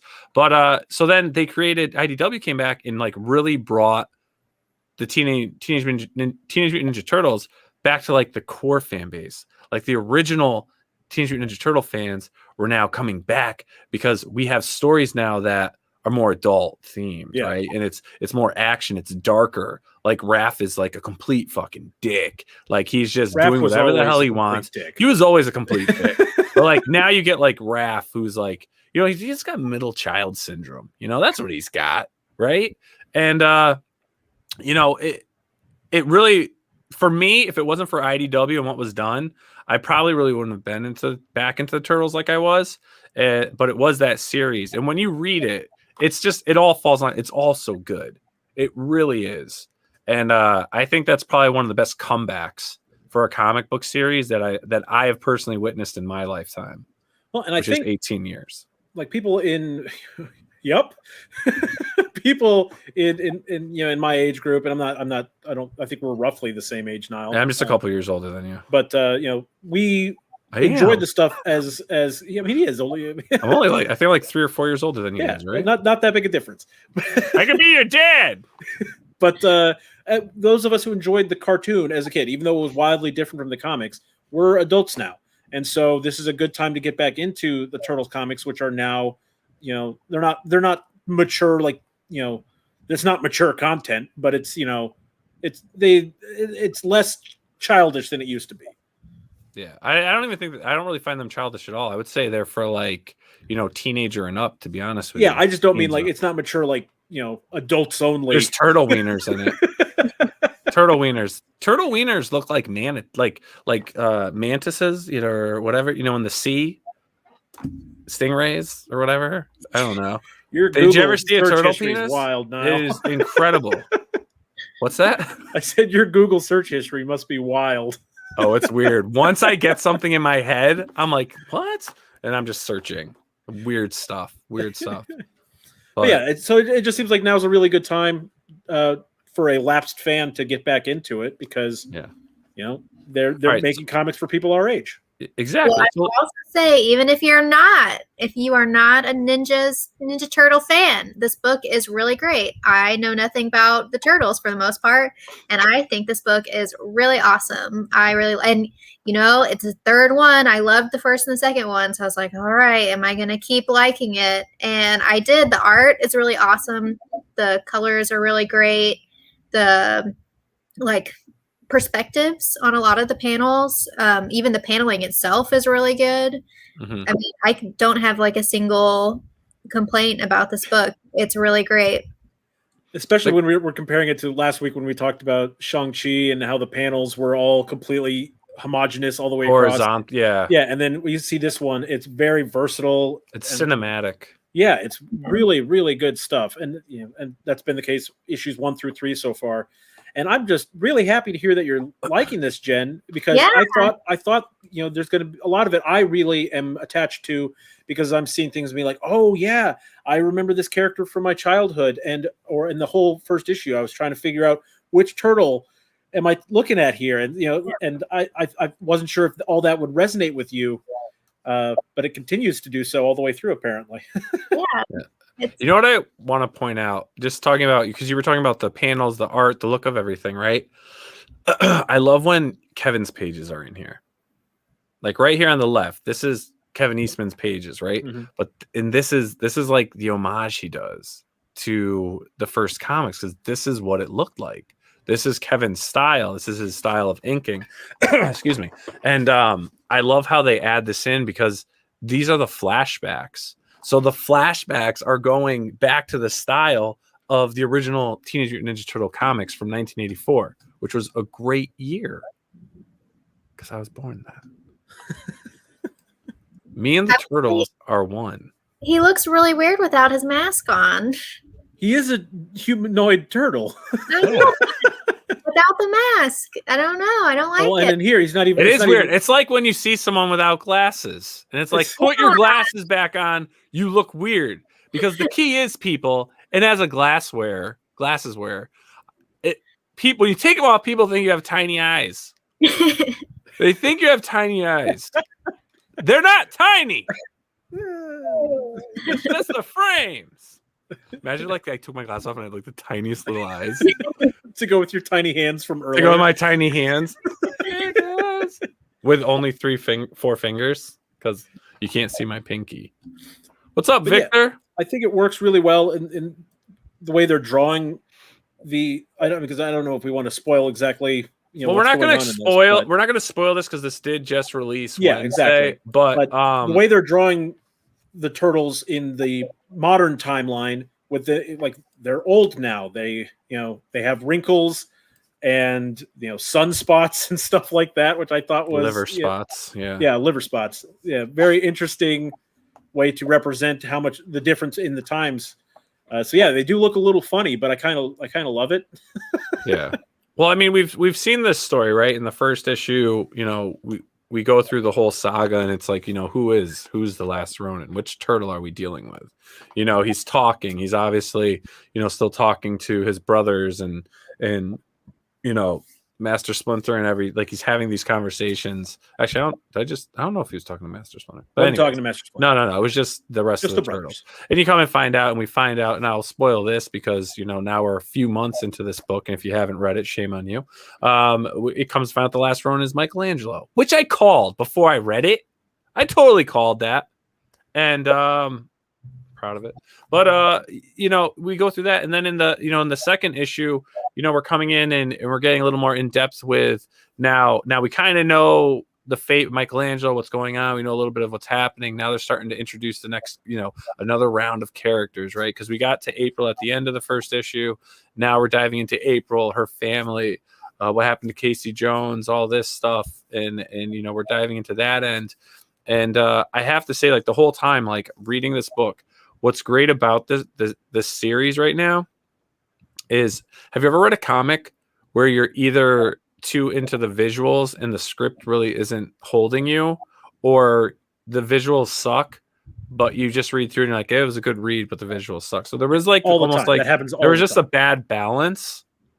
This book, for me, I can actually read one time all the way through. The art and the script works for me.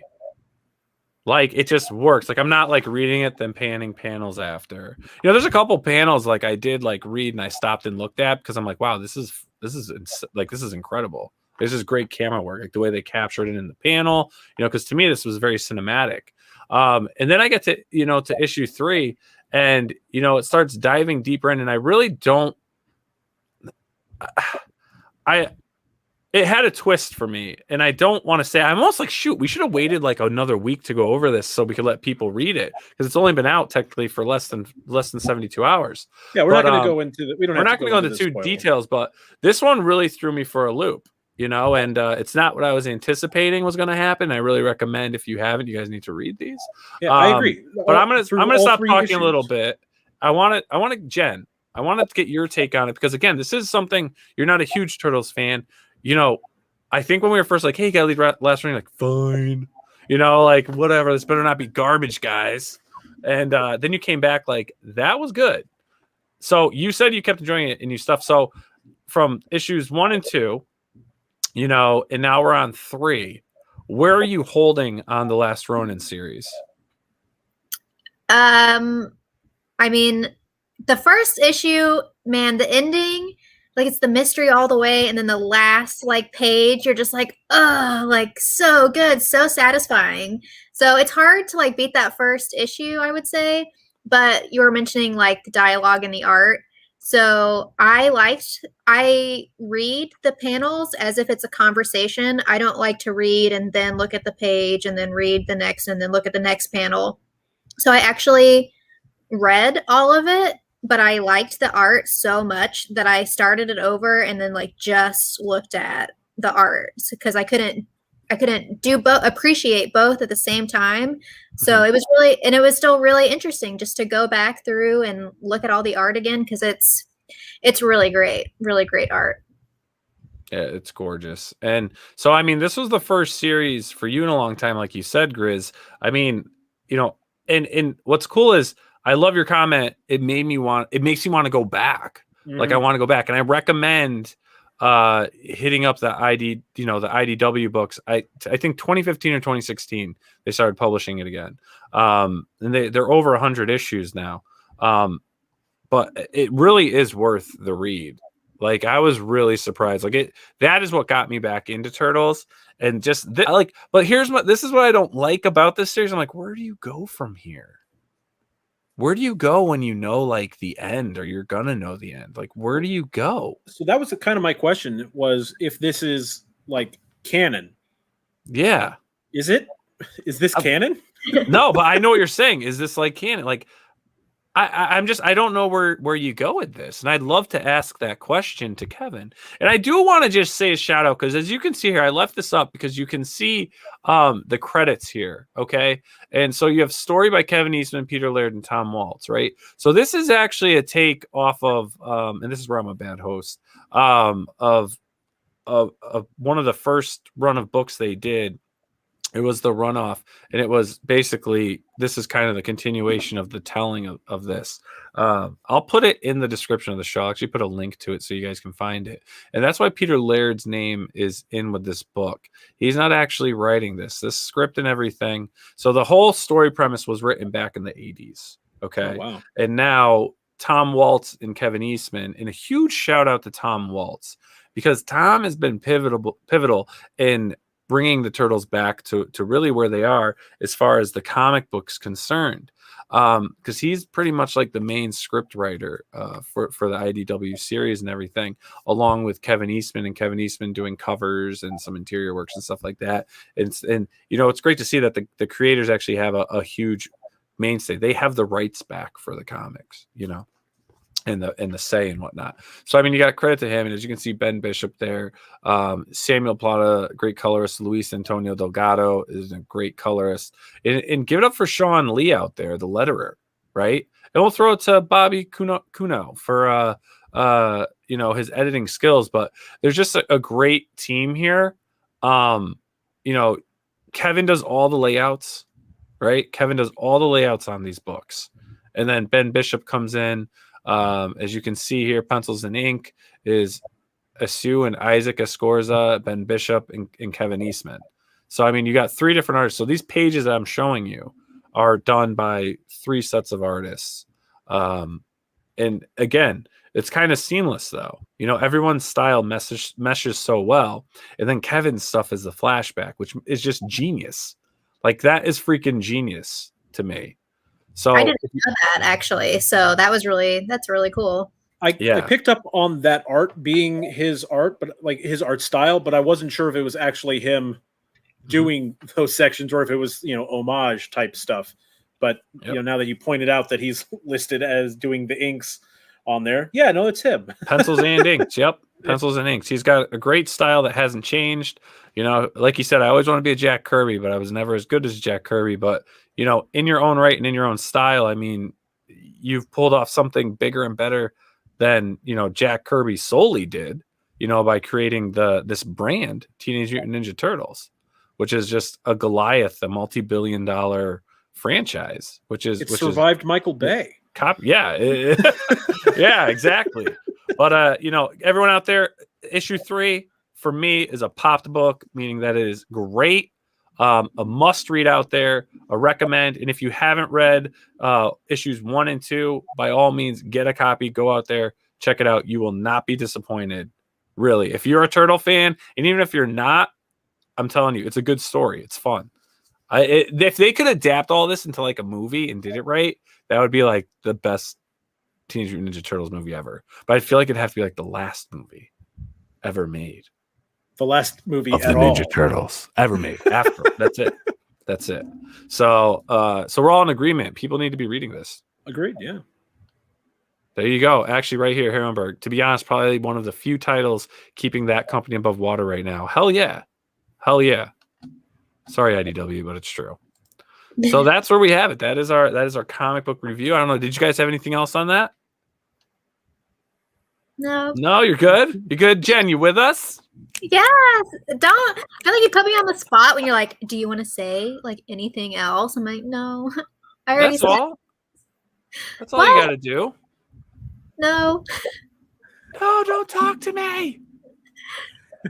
No, thanks. I'm tired of talking about this. Yeah, she's like, no, thanks. I'm tired of talking about these things now.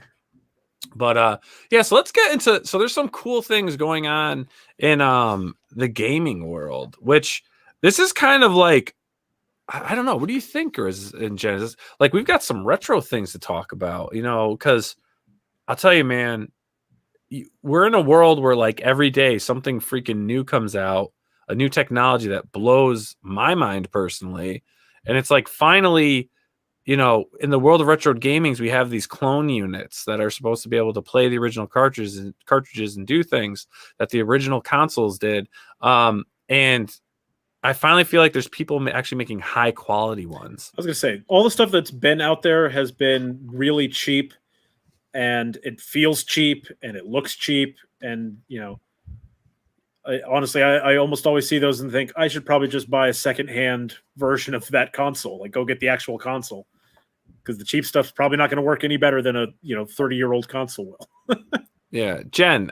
Now, how big are you like into like retro gaming? Like, do you actually go back and play any of these games? This Nintendo, Super NES, N64, Sega, PS1, all that fun stuff. No. I'm not a fan of like platformers because they're really hard and I get real frustrated. And when I get real frustrated, I cry. So I don't really like. I used to when I was little. I loved like the Disney, like Pocahontas, which I remember I tried to beat that as a child, and I literally sat there and cried because I couldn't get Miko across the river without him splashing around in the water. So I have been traumatized by like the Lion King. I was going to say the Lion King game was impossible. So just I've had really bad experience with like retro games, but yeah, like I said, even modern day stuff. I don't like platformers, and that's pretty much like what all those games really were. So too hard for me. So not really. I like PlayStation 1 games, like whenever JRPGs got really popular, I guess. I've always just been like a RPG fan, so that's kind of the only video games I actually enjoy for the most part. Now, would you ever invest? So, we were talking about, like these retro consoles, these clone units, and I was like, there's this crazy console that's actually got announced, like I don't know if it was 2017 or something like that. It's actually been around for quite some time but never officially released, but I think units are going to start finally rolling soon, and it's the Polymega, which is this modular retro gaming console, and it again though, and it costs as much as like a next gen freaking console though. So like this is like premium. This is premium hardware for the retro gamer. I mean, this is like no joke, real deal. It's got a solid state drive in it. You can make this your emulation station, right? You can basically, whatever you can emulate, you can mod this to do, or it actually pretty much comes out of the box capable of doing these things. And what's cool as well is like, if you see here in this video, right, you'll see like this top part comes off, and that's your modular up at the top. I don't know why I'm pointing, like, what the frick am I doing? People can't see that. So, but it changes based on what you want to play. So if you want to play, Super NES, you need the NES modular component, or the Sega Genesis, you need that as well. So like right here, this is the NES one. So it comes in, and you can see here they're changing, your N64, your Sega. So you've got your modulars here, and they have the different plugins. Like that's pretty freaking cool. So no doubt. Instead of having like all these systems hooked up, you just like open your media drawer or whatever you have, and you grab the modular piece you need, and it's like, okay, guys, let's freaking hit up some Mario Kart 64, and you pop that on and you play. And then they sell like matching controllers, so it's like you're playing with the real deal. Like to me, that's freaking sick. What happens? Is it worth $4.99? What happens if you don't have the game cartridge? Some of those are really old or really rare. Like, is there a digital? Then you can have them digitally on this console. You can literally go on the internet and do things. So that's what I was a little unsure about. I know that the way this works, at least as they've reported it to work, you put in your game, whether it be a PS1 game or if you have the module for an NES game, and it digitally backs up your game on the console. So then you don't ever have to have the cartridge in the console again to play that game, which is a pretty cool feature. It's a good way to back up your entire game library so that when the battery in your NES cartridge craps out, you can still keep playing that game on your Polymega. That's pretty cool. Yeah. But they didn't make it super clear whether or not you can like purchase these games digitally or... So you can put your purchased games onto the console. So if you have a flash drive with ROMs on it, right, you can take your ROMs and you can actually import them into the console, and then that will go into their custom emulation software, and it'll categorize them like many software packages you can get, for your computer to organize your ROMs and legal digital copies of games. So you can actually have all that on there. So you can play your physical and your digital. So say you don't have that really rare Nintendo game physically, and you want to mainly play physical games and put your cartridge in, it does that. But what it does do is, I don't know if it necessarily backs up it puts that's how they work metadata on. So like if you put the cartridge in, the metadata comes up. That's how I got it. But you could be right. Maybe you can. But then that's like ripping a game, though. I don't know if that's legal. No, I that's why I said the way they worded it said backup, but I'm not sure it's actually backing up or if it's literally just going to pull a ROM from their database of ROMs. Yeah. And then keep that on your console. So I don't know, but it looks really cool. I do like, I do like the idea of having all my classic games on one machine, and also it's a good opportunity to go back and play games that I missed, growing up, because I didn't have an SNES because the NES hadn't broken yet, that sort of deal. So I love the idea behind it, but it was $450. It's $499, I believe. $499, and that's without any of the modules. No, correct. Well, you get that. I don't even know what's in this one base. Is that just an empty cube? The base can play CD-ROM based games, so like Correct. PS1 games. What is it? The Sega Master System, I think, was a CD. You got Sega CD, Sega Saturn. Sega CD. Yeah. So, did you know, Jen? Dreamcast? No, not Dreamcast. Not Dreamcast. No, Dreamcast is. Now I'm second guessing. I think because that was a later generation that wasn't included in the ones that they had here. I might be forgetting though. But yeah, point is the base one comes with a CD-ROM, and so for $450 or $499 for a CD-ROM, that's a lot of money. That is, yeah. And then each individual module is $80, which I don't hate the price of that necessarily. I think $80 to be able to play NES or SNES games and have it be like new high quality electronics, I'm more okay with that pricing. But you put that on top of the console itself being, $500. Yeah. I just don't know if I can pull the trigger on that. Yeah, well, they've got, if you look at I think each module for $80, you're getting the controllers and the module. Correct. So you're getting that. So like you can see here, like they've got like they're $79. So you got the power module, which is your NES, right? Then you got your Super module for your Super Nintendo, and then you got your Mega, which is your Sega Genesis and stuff, and then Turbo, which is pretty cool. So they're only at 4 modules right now. Like, where's the N64? You notice that though? They don't really have N64 stuff I thought out one yet. of these worked with N64 with an adapter or something. It might. If it is, it's going to be the Super. Yeah, because for the cartridge size and style. But yeah, I don't know. I think this is a cool thing. I don't know what you guys think, if this is worth it, if you guys are into like retro gaming and stuff. If you're a huge retro gamer, and I think you have, I have the complete Nintendo set, I got the complete SNES, N64. I mean, why not have a premium system like this? And then you can keep your consoles nice. That's always great to have like your original Nintendo, but sometimes it's a bitch when you're like fucking reset and do this and that.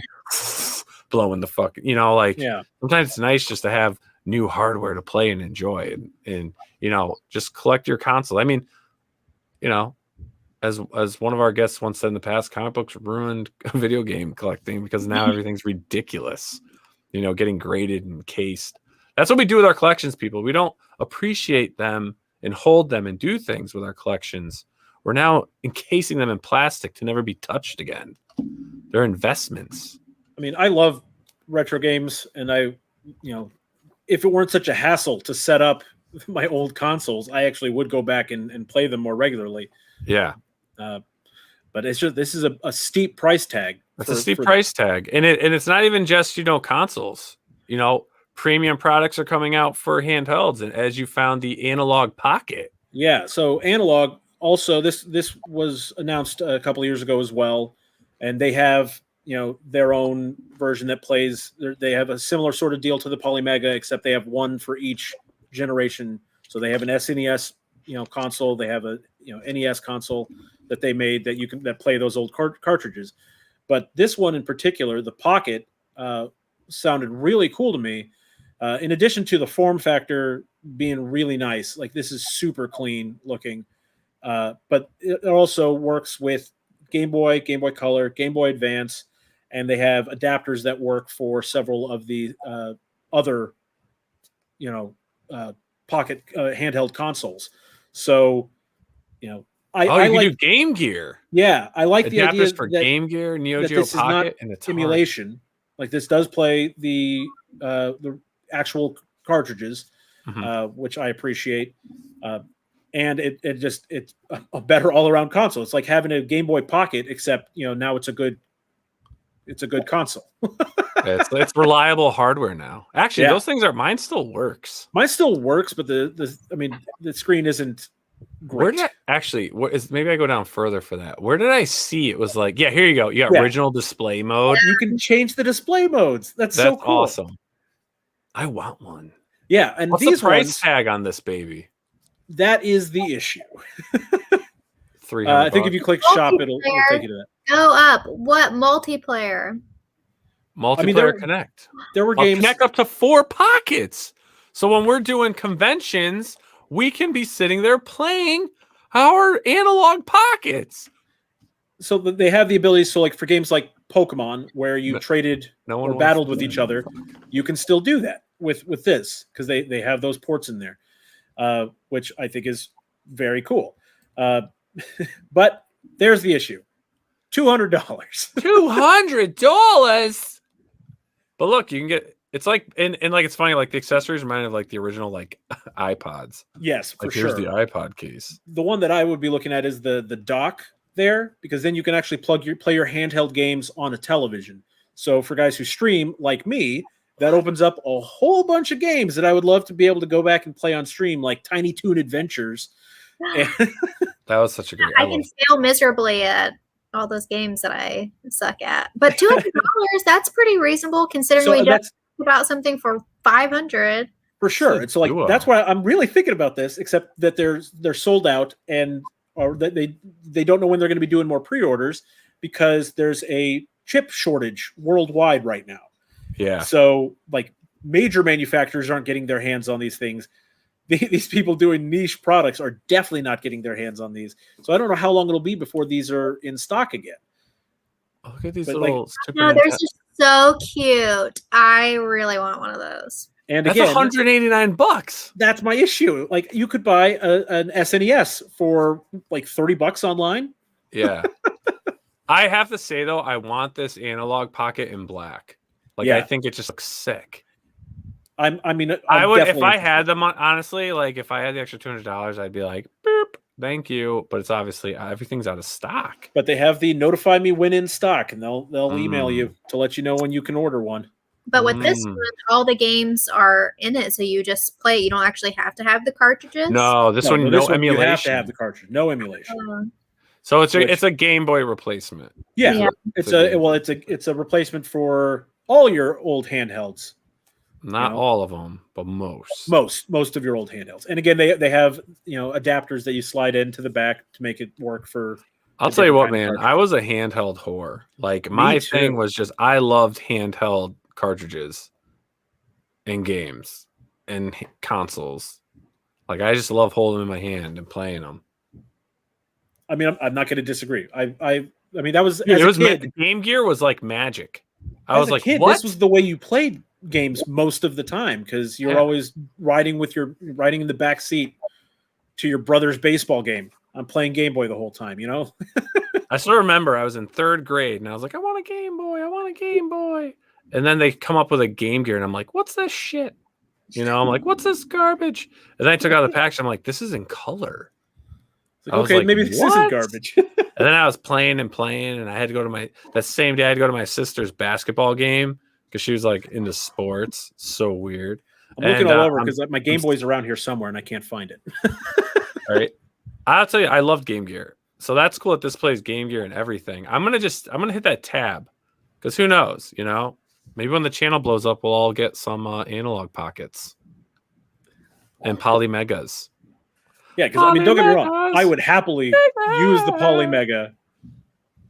And I even had to messaged some friends and be like, hey, am I crazy for thinking that this is overpriced? And they were like, oh, that looks so cool. How much does it cost? And then it was unanimous. Oh, no, that's too much. Nice. Well, that's cool, man. That was an awesome find you found there. But you're also had some great so you're into a lot of indie games and stuff too, right? Yeah, I like kind of like how you are with indie comic book creators. That's how I'm with indie games. I love when you get a good game that's made from a small group of people who it's clearly a passion project for them, and that's the sort of thing that I even though they're not always going to be AAA quality. if it's still fun, or if there's still some sort of something that I really like about an indie game, I'll still encourage people to look into it, because it might not be the best game you've ever played, but this guy did it by himself, or these people worked for a decade trying to get this published, and they finally got it out there, and it's a cool story. But yeah, so I guess we're gonna talk about Aerial Knight's Never Yield, which tell us about that game. So this is an indie game made by one developer. His name is Neil Jones, and or Aerial Knight, and this game is a side-scrolling runner, which is kind of a niche for genre in terms of like popularity. There are people who absolutely just love these runner games. You're just constantly running from left to right across the screen, and you have to dodge obstacles by pressing W, A, S, or D on PC or whatever your console of choice is, because it is available, as you can see, on basically every console right now. But the thing that I'm really liking about this isn't so much the actual gameplay, because the gameplay is fairly easy. In fact, I unlocked every achievement except one on my first playthrough, and the playthrough only took me an hour. So that's it. Well, I mean, ended it in 15 minutes or 16:38. She said, "Good for you." But in any case, the gameplay is fine. It's very much a side-scrolling runner. If you're into that sort of thing, you'll enjoy this. But the thing that I really loved about it was the aesthetic and the music. This soundtrack alone is worth the purchase. In fact, on Steam, you can purchase just the soundtrack. So, go nuts, go get that. But it's got a really cool, funky, hip-hop soundtrack, really good stuff. The music, the developer is, like I said, one guy in Detroit. The composer is also from Detroit, and they wanted to set out to make a game that is representative of them and their cultures, and both musically and stylistically. And they appeared on one of the gaming announcements, like it might have been like the Xbox ID at Xbox show or whatever recently. It might have been a Nintendo Switch compilation video, but he was talking about how he wanted to make a game where he could see himself in the game, and I think that's really cool, because representation is a thing that is very important, and the guy set out to make a game where he felt represented, and he did it, and I think that's pretty cool. So awesome. Overall, gameplay is fine. I'm not wild about the gameplay, but everything around the gameplay, the way it looks, the music is so great. I definitely check out Aerial Knight's Never Yield. Nice. I'm gonna play the trailer here. We'll see how this is. Thank you.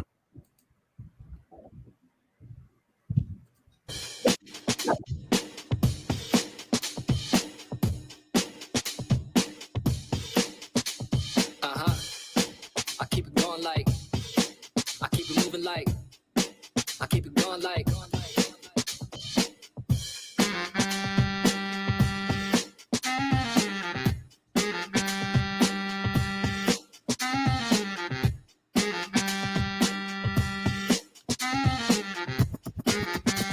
That's not playing smooth. Yeah, I wasn't sure if it was just stuttering on mine or. No, I was watching it on the monitor. The feedback going to YouTube, and it's saying the signal dropped. So, but yeah, you can see there's points in the games where shit, we're right there. The opponent. What? That's us on the screen. Oh my god, it is. It is. It really is. That's funny. I was like, what are you talking about? During one of the boss sequences, like a guy's playing a guitar in the back of a van, and it's blasting out sound waves that you have to dodge. On the base difficulty level, the game is way too easy, but you unlock the higher difficulty level after one playthrough, and then the game gets a little more challenging, and then there's one more difficulty level above that. But if you've ever had Google Chrome open when your internet went out and then played with the little dinosaur that jumps over cactuses, if you've ever done that and had fun, then you'll enjoy this.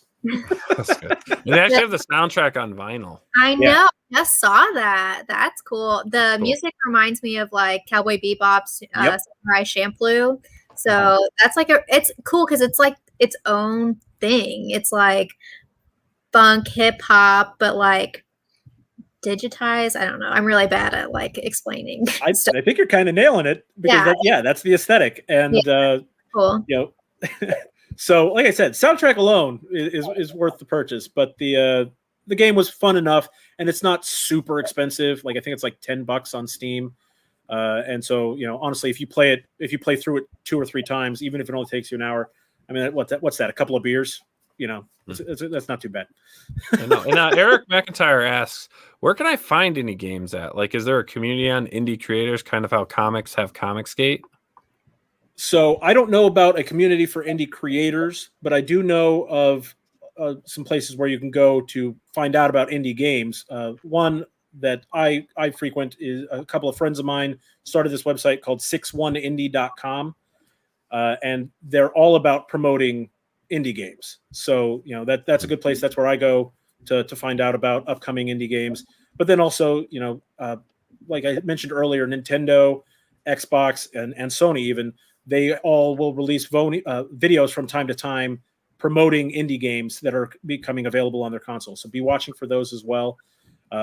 If you know of a place where we can talk to indie game creators directly, you know, I would love to know about that too. Yeah, I would love to. Actually, I want to talk to some indie creators. I think that'd be a great series to talk, because I mean that's just a whole nother realm, you know, and and even more expensive indie an indie genre. So that's cool. I'm sad about conventions. PAX was really awesome. You had tons of indie, like board game, video game, tabletop, like all kinds of really cool indie creators, and you actually get to talk to them. They're there. And so, yeah, I miss PAX. That was really fun. It'll be back soon. The one here in San Antonio is not as cool as like the big actual PAX. Yeah. I'm just looking forward to E3, which is, you know, just in a couple of weeks now, and get a whole slew of new video game information. I'm so super excited for that. Yeah, now that everything's up and running, hopefully they'll start producing a lot more, start cranking some more stuff out. You know, there's been a lot of good stuff that has come out in the last year, and you know, I think the volume of things that has come out is where you really notice how much the pandemic hit. But I think the quality of stuff is still there, and even with indie creators, especially with indie creators, because the pandemic probably didn't change that much for them in terms of their development schedule, because they're usually small groups of people working from home as it is. Yeah. And before we start heading out and closing out the show, because we had Marat Michaels on and we were talking Vampirella and stuff, you know, Jen had found some awesome cosplay images. Because I mean, really, I mean, some of the best cosplay I've seen, and Dynamite especially has always done a lot of cosplay covers, or maybe recently really got into it. But you do see a lot of Vampirella stuff. So I'm gonna start throwing up some images Jen had sent over to me.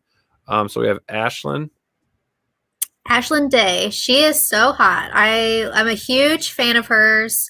And I try to pick pictures where like the aesthetic of like the whole background is like very Vampirella, because of course you'll have like really cool ones where they're like standing there, but this it just like encapsulates the character like so well. I'm a really big fan of hers, and obviously she's very attractive. Yes. But, yes. And then we have actually a friend of mine, a friend of Jen's, Joni Brozas. Yes, her Vampirella is so great, and I just love that Joni is very like body positive, and so you get like I tried to show like a wide range of Vampirellas, and how like just because it's like a revealing costume doesn't mean you can't like be super confident in your body with it too. Like you can really just like everybody looks amazing in this costume. So great design. Maiden, hello. Yeah, this one was actually really cool. They did Dynamite did a entire Black History Month. So they had tons of other raced Vampirellas. So they did like a whole bunch of drawings, variant covers, and cosplay variant covers and stuff like that. So I thought that was really cool that they did that. Nice. We have Haley Scott. Yes, I love the background on this one, and just like the red and everything looks so awesome. She looks like a comic book character, and I love that about Vampirella. She's very like feminine looking, but also like a super badass. So yeah, and this is like classic Vampirella. Yeah. Costume here with the collar and everything. Yeah. Then we've got Ramirez. I just love the set and everything. I love that much thought. These people, I love that's what about Dynamite. They really encourage cosplayers. They do this with like Red Sonja and Deja Thoris and other comic books. So I just think it's really cool to have a company that really likes to do these like cosplay crossovers, and then just seeing like how big the cosplayers get into producing these like whole sets and themes. Like you can tell that it's a really good mesh of like fans really like appreciating each other. Now, have you or will you be doing your own Vampirella cosplay package? Like So, with the JVD twist. yeah. Okay. So yes, the answer is yes. I have been working on something. There is an artist that I really like that does a his 1887 series. I've done quite a few of his costumes, like Emma Frost, Power Girl, Supergirl.